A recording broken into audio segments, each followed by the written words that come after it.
Hi, my name is Erica Gray and I'm one of the finalist artists in Solid Gold, which is on exhibition now at HOTA, and this is my sculpture called Ghosted.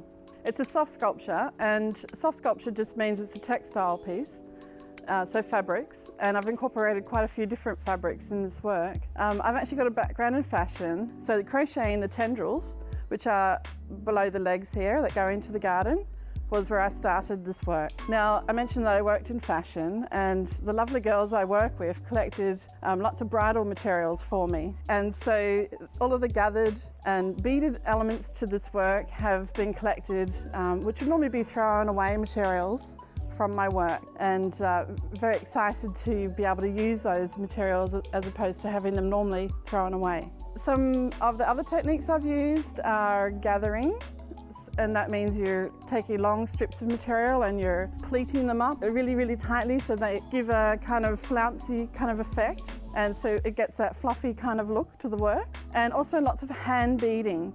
So I've used really tiny pearl beads and also different size beads as well to just create some sort of patterns that mimic my interpretation of coral. So this work is a reference to coral, a coral cluster as it were, so multiple different animals that create one mass.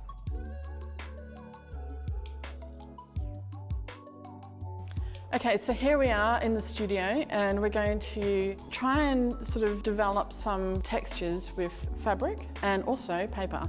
So if you don't have fabric, don't worry, we've got paper, and you might notice here I've got strips of paper. So this is a A3 size paper that's just cut into, let's say, 4 to 5 centimetres deep. So just cut a few of those. And if you have got fabric or access to fabric, you might want to use some fabric as well. The fabric is going to work best for this exercise because it's more malleable, more soft and movable. What I like to do is sort of imagine an element of a sea creature. So we'll need an arc.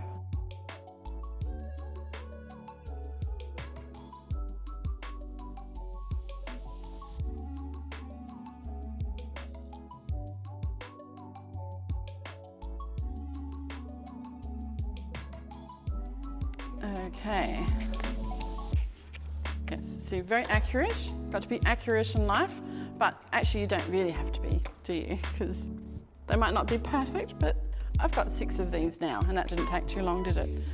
And also, I've cut up those A3 sheets into 4 or 5 centimetre deep strips, which we're going to use, and I'm going to use those along the outside of the arcs, and then we're going to staple them together.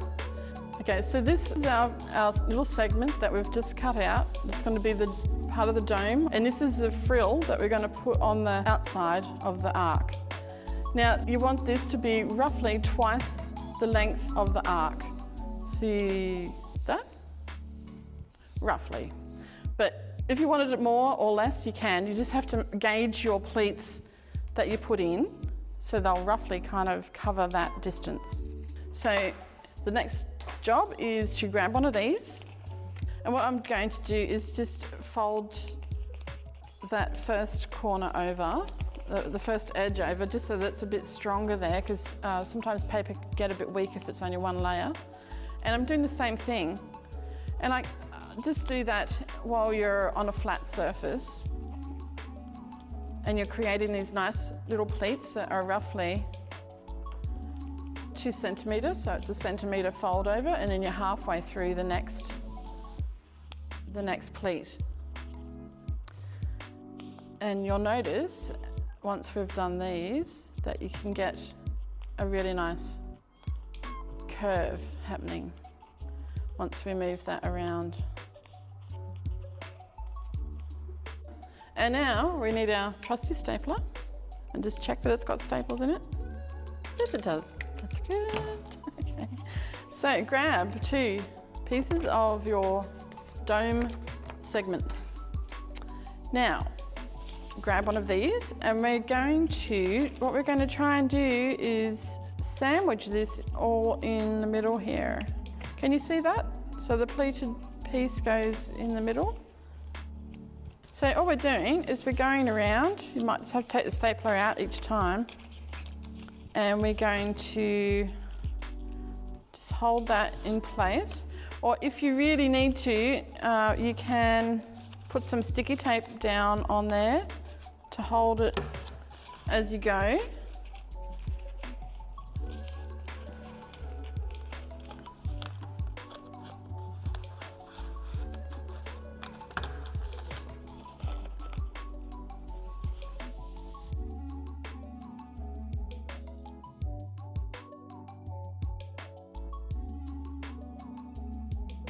So you see how I'm not very neat, am I?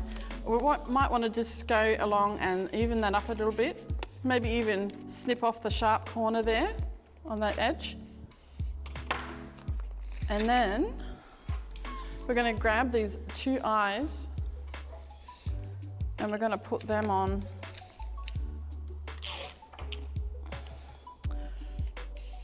roughly here, so about 1.5 inches from the point, and you can glue them on.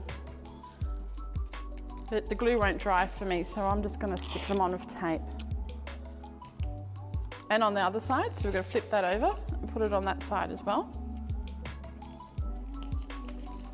And actually, while we're here, we might as well do the fish lips as well. So we're going to just colour in that little shape.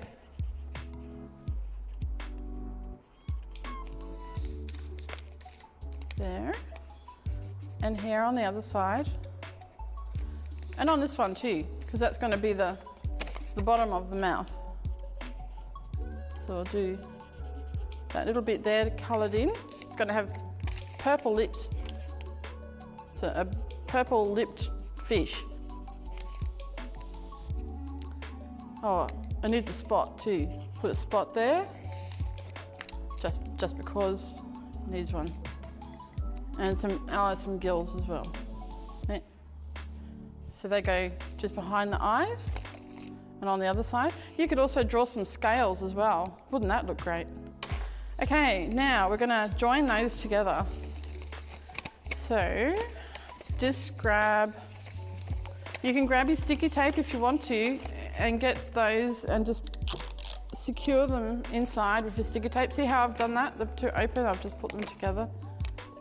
Secure that down before you staple. I mean, you might not need to staple if your tape is really good,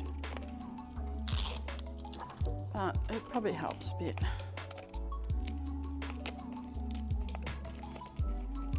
And then staple.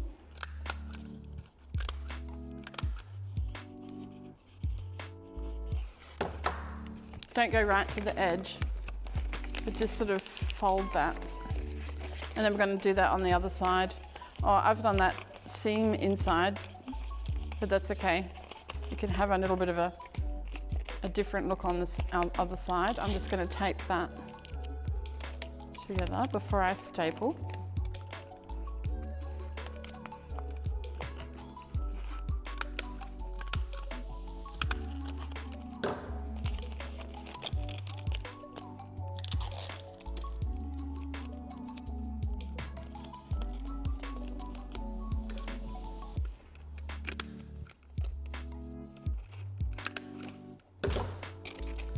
Yeah, we've got a fish with fins all the way around it. That might be like a, what do they call, a flounder, I think they're called. They're like a flat fish that sits on the ground like that on the sea bottom. Okay, now we're going to do a tail. So I'm just using this leftover piece that we had and I'm cutting a tail.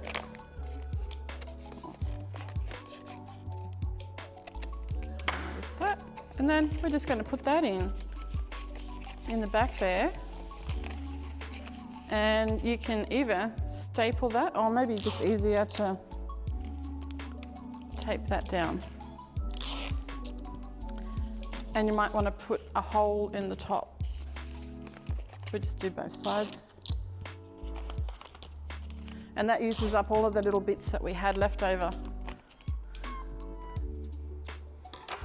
Now, if you're going to put a hole in the top of your paper, you might want to just put some sticky tape over the top just to give the paper a little bit more strength. and then you can put a little hole in there.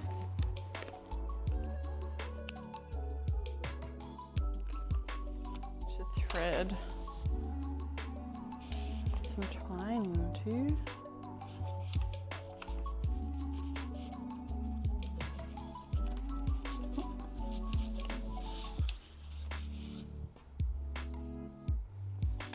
There we go. Got a little fish.